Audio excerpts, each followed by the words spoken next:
Hello, everybody. Welcome back to another edition of, I don't know what I'm calling these yet. It's Yant's Science Videos. I'll come up with a better description. Today, we're talking about motion maps. Motion maps, and I drew that obnoxiously to annoy you. Motion maps, because, again, like vectors and scalars, these things are important and they're not going away. So, let's get into it. Motion maps. Now, one dot on a motion map, of course, corresponds to 1 second. So one dot corresponds to 1 second. So if I had something that looked like this, 1, 2, 3, 4, 5, I would say that I had this object moving for 5 seconds. Now, the position of each dot tells us where that object is after 1 second. So here's 1 second, here's 2 seconds, 3 seconds, 4 seconds, 5 seconds.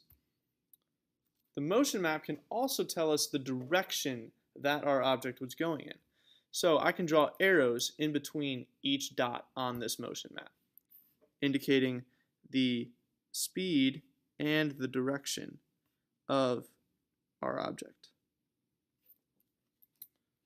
Now, if you remember from our conversation about vectors and scalars, the arrowhead represents the direction, and then the length of the arrow represents the magnitude. Therefore, the longer the arrow, the higher the speed.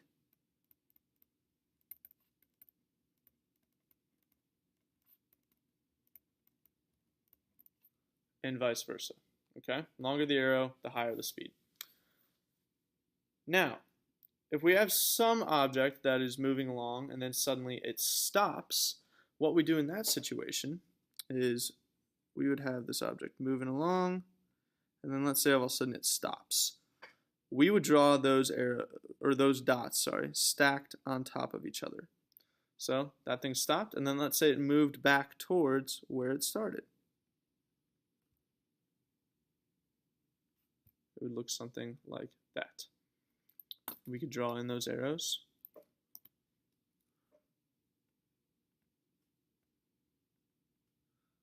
And then it moved back to where it started.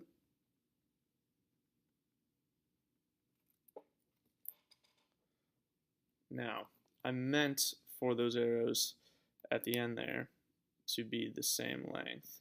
But as you can see, I'm bad at drawing, and I did not do that. But it will still work for what I need. So at the beginning here, there is more space in between those arrows. And remember, the space in between the arrows corresponds to the magnitude of the speed. The longer the arrow, the higher the speed. So if we're looking here, in this first section, we're going to have a higher speed,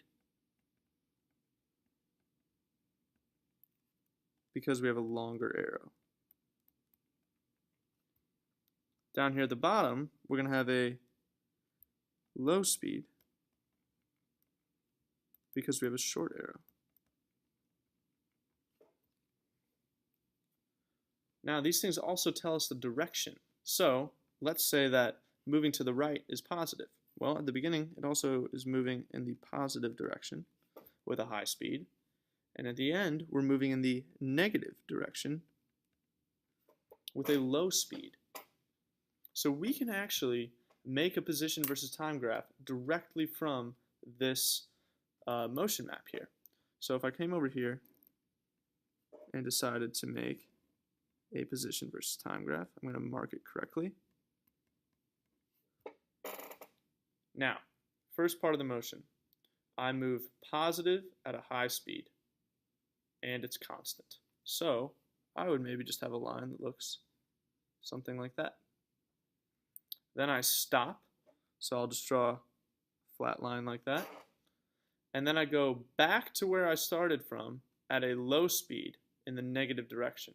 So I would have a slope that's a little more shallower, and I end where I started. So as you can see, we can just take all of this information that we get from a motion map and make a position versus time graph out of it. Very, very fun stuff.